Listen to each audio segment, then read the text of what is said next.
It's California Edition. I'm Brad Pomerantz. We are joined again by Caren Ray. She is a member of the Board of Supervisors in San Luis Obispo County. It's election season. She is running for re-election. It's a South County district. It's the 4th district. What areas does it include?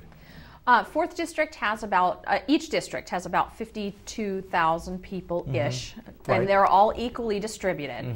And so my district covers the city of Arroyo Grande, Oceano, Nipomo, and then it snakes out Highway 166. So it does not include the city of Cuyama, but it includes Cuyama Valley.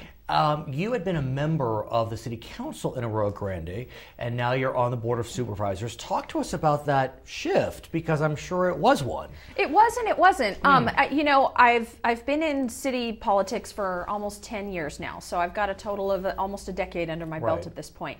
And so really coming through the lower committee of Planning Commission and then City Council really gave me an understanding of how land use works, how budgeting works, and all of that. So the way that I've described it to people when I transferred over to the county level is it's a little bit like the difference between a watch and a grandfather clock. Well stated. They're the same movements, they're the same functions, it's just the wheels are bigger, the machinery is larger, but the actual movements and structure is the same. What's also interesting about the 4th is that in the entire county there are 7 incorporated cities and a few CSDs as well.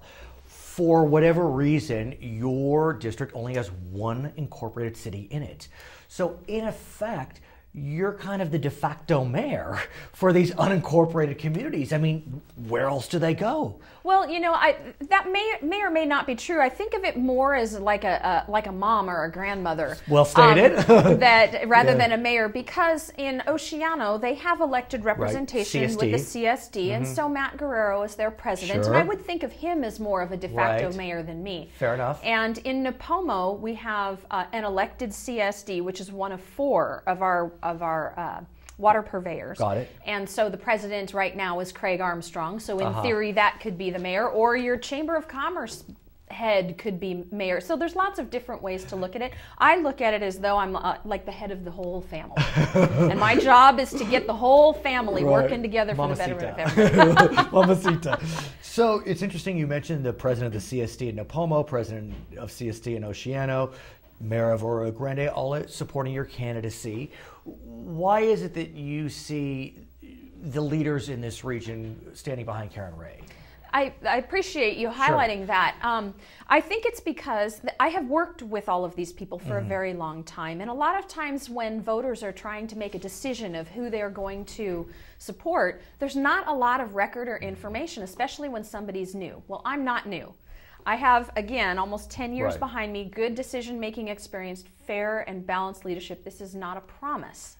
And so when I stepped up, all of these leaders who I've worked with for years all stepped right behind me and said, yep, she's the right person. And maybe more importantly, you were a high school teacher. And one could argue that's the best experience of all. You know how to keep everyone in line. Yeah. But I jest a bit, but do tell me about your years as a high school teacher, because I gotta think it does inform. Absolutely, it does inform. And I think the real issue is when you are dealing with the public, that is a very different job than having your own domain and the total control over your domain. When you're dealing with the public, you have to be able to think on your feet. You have to be able to get along with every kind of constituency. You have to be able to understand how to carry yourself properly, get your job done, even when the person sitting across the table is extremely upset with you. When we come back, I want to talk more about the race. Talk about what your constituents are saying. That, I think, is the most fascinating. When you go door to door, what are they saying to you?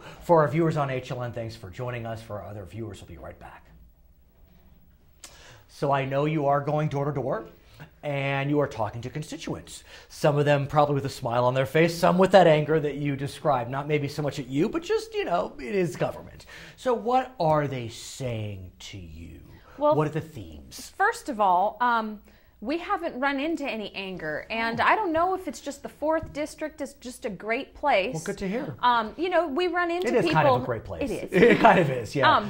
you know, we do run into people who say, I'm sorry, I'm supporting the other candidate, but that's okay. actually relatively rare. Mm-hmm. Most of the time, we run into people who are either have decided they're squarely behind me, either they know me from way back or whatever, or they're undecided. And the undecideds are where that rubber meets the road, what you're talking about. And the vast majority of those don't quite know what their issue is. They know that they'll say to me something like this, you know, Caren, I really should be doing more of my homework, but you know, the one thing I really know I need to be paying attention to is water. What are you doing about that? And then we'll talk about what I'm specifically doing in order to help make our water situation better, not only in District 4, but countywide, because those are different things. So is that one issue you're hearing over and over, water? It is the one issue I'm hearing over and over. Surprisingly, if you get, I thought I would hear a lot more about things like Phillips 66 or resources such as oil and some of those things. And I do hear that a little bit, but universally, it's water. At some level, that's gratifying, because we've seen polls that have suggested that people understand the severity of the crisis, but haven't really adjusted to the severity of the situation. So the fact it's top of mind is important. What are you hearing that they are adjusting? Are they saying, Supervisor, how do I adjust?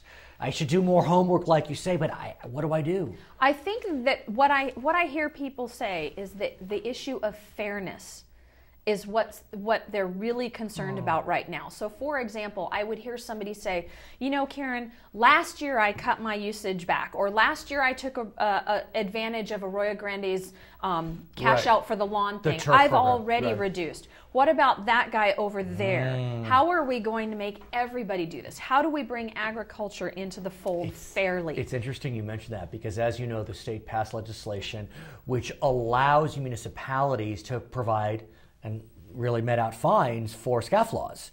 Very few municipalities have adopted the actual fines. They're in the warning phase.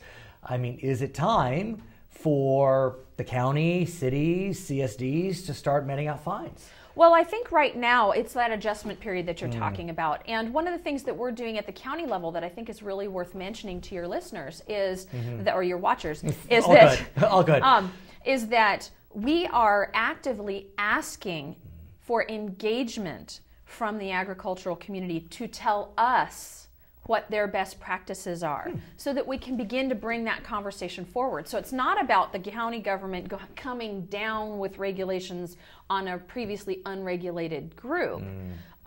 Agriculture has very, very different needs and concerns, and on top of that, that's our food supply. You cut back our water, you cut back the food supply. I mean, this is an important thing.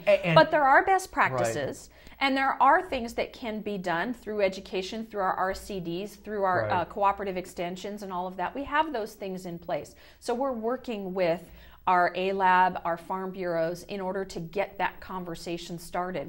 We're nowhere near that level of regulation that you were just talking about. That being said, I'm sure you know as well that the state looks to be passing groundwater regulation, which would allow local governments to regulate. If they don't, the state could step in. Have you started to hear rumblings about that, positive or negative? Here, no. I'm not hearing any rumblings about that. It's a big conversation just kind of around, but when you're talking about water specifically here, in the Paso Robles groundwater basin, that we know. This is what Supervisor Meacham had been warning us about for a year. Supervisor Meacham told us, he's been at the state level, this is coming, we need to do what we need to do, or else they're going to come do it, and darn if he wasn't right. He was. Right. He was right. So that's number one, and so I think everybody saw that. So that was no surprise, or most people saw that. In the South County, we're an adjudicated basin, so it's specifically exempted from Pavle Dickinson. And from the AB 3030 powers. So, you know, I don't want to say it's irrelevant, but it's important in a statewide context, but in a local context, maybe not so much. Her name is Caren Ray. She is a member of the Board of Supervisors in San Luis Obispo County. She is running for re-election to the 4th District, which covers significant portions of South County. That election will be held on November 4th. But ballots go out sooner. I'm Brad Pomerantz. It's California Edition.